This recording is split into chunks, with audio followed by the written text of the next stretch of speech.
బాలీవుడ్ చిత్ర పరిశ్రమలో భారీ అంచనాలతో విడుదలకు సిద్ధంగా ఉన్న గ్యాంగ్స్టర్ ఫిల్మ్ కూలీ. రజనీకాంత్, లోకేష్ కనకరాజ్ కాంబినేషన్లో తెరకెక్కిన ఈ చిత్రం మరో 7 రోజుల్లో థియేటర్లలో సందడి చేయబోతుంది. నార్త్ అమెరికాలో ఇప్పటికే మంచి రెస్పాన్స్ దక్కుతుండగా, ఇక ఇండియాలో కేరళలో అయితే మంచి మాసివ్ రెస్పాన్స్ అనేది దక్కుతుంది. ఈ మూవీకి ఇండియాలోనే కాకుండా ఓవర్సీస్లోనూ మంచి క్రేజ్ అయితే ఉంది. ఖైదీ, విక్రమ్, లియో వంటి బ్లాక్ బాస్టర్స్ తర్వాత లోకేష్ కనకరాజ్ నుంచి వస్తున్న చిత్రం కావడంతో ఈ మూవీపై మంచి హైప్ అనేది ఉంది. ఇక కేరళలో అడ్వాన్స్ బుకింగ్స్ ఓపెన్ చేయగా టికెట్స్ అనేవి భారీగా అమ్ముడుపోతున్నాయి. బుక్ మై షోలో బుకింగ్స్ ఓపెన్ చేసిన గంటలోపే 1.2 లక్షల టికెట్స్ అనేవి అమ్ముడుపోయాయి.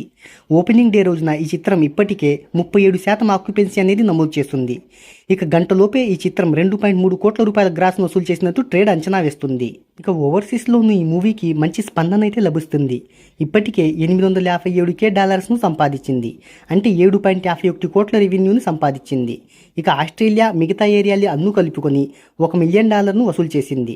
ఇక ఇండియన్ కరెన్సీలో ఇప్పటి వరకు 9 కోట్ల రూపాయలకు పైగా వసూలు చేసింది. ఈ మూవీలో రజనీకాంత్, నాగార్జున, ఉపేంద్ర, సత్యరాజ్, శృతి హాసన్, అమీర్ ఖాన్ లాంటి పెద్ద హీరోలు నటించడంతో 350 కోట్ల రూపాయల బడ్జెట్ అనేది అయింది.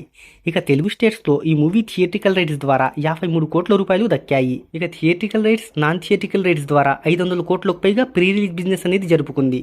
ఇక బాక్స్ ఆఫీస్ దగ్గర ఈ మూవీ 502 కోట్ల రూపాయల షేర్ను, 1000 కోట్ల రూపాయల గ్రాస్ బ్రేక్ ఈవెన్ టార్గెట్తో ప్రేక్షకుల ముందుకు రాబోతుంది.